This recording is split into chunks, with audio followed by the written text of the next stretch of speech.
we'll try to get some of those questions answered from David Leopold. He's a former president and general counsel of the American Immigration Lawyers Association. He's also a partner with the Ulmer and Byrne law firm. David, thank you for being on the program with us. Our correspondent, Edis Tianshan, touched on this just a little bit, but if you can just expand on it and tell us what this new reversal in policy, if you will, means for tens of thousands of migrants try and get into the United States in terms of security and safety.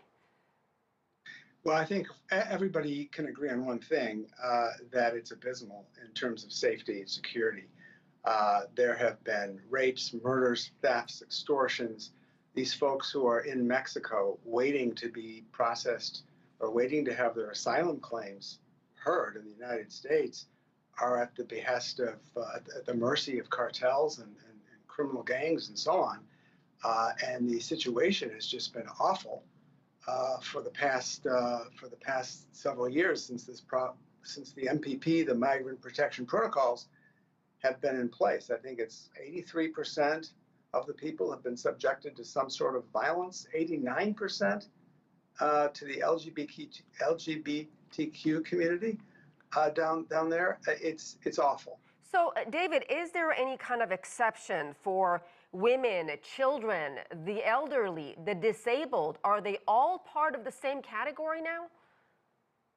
Well, it appears to be. I mean, look, there's always exceptions to every rule, right?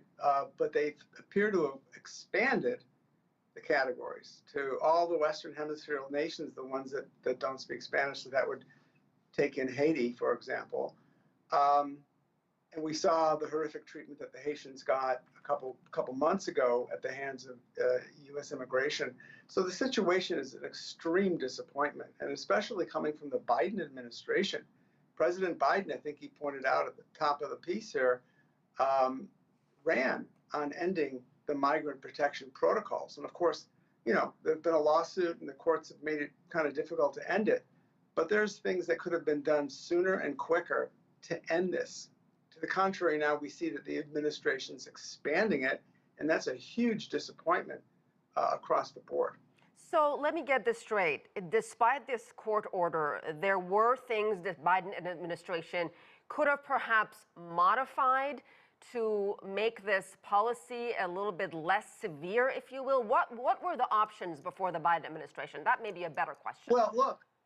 Yeah, I mean, the Biden administration has attempted to end the policy, and they did issue a memorandum on ending the policy. The issue is not whether this policy stays in place permanently. The Biden administration administering the borders does have the authority to end it. The courts stopped it based on the lawsuit that was mentioned before by the two states. Because essentially what they argued was that there was no place to house these people in the United States, and it put an undue burden on these states. Ultimately, the Biden administration will end it.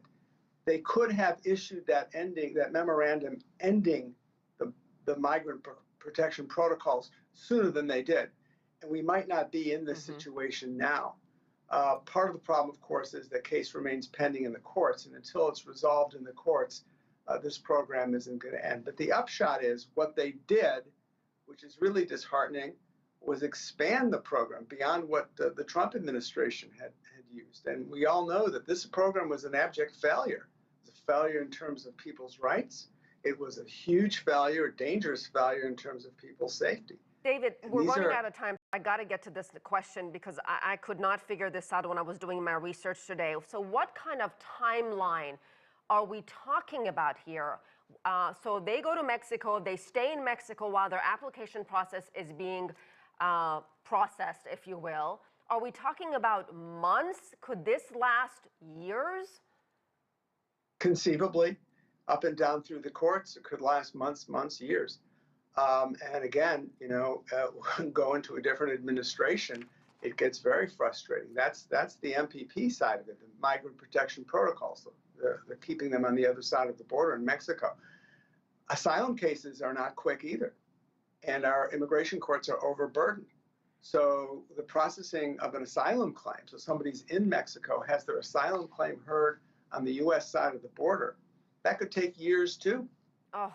So this is an extremely disheartening situation and dangerous. And the Biden administration should take all efforts to end it as soon as possible. All right, David Leopold, we'll have to leave it there. Thank you very much.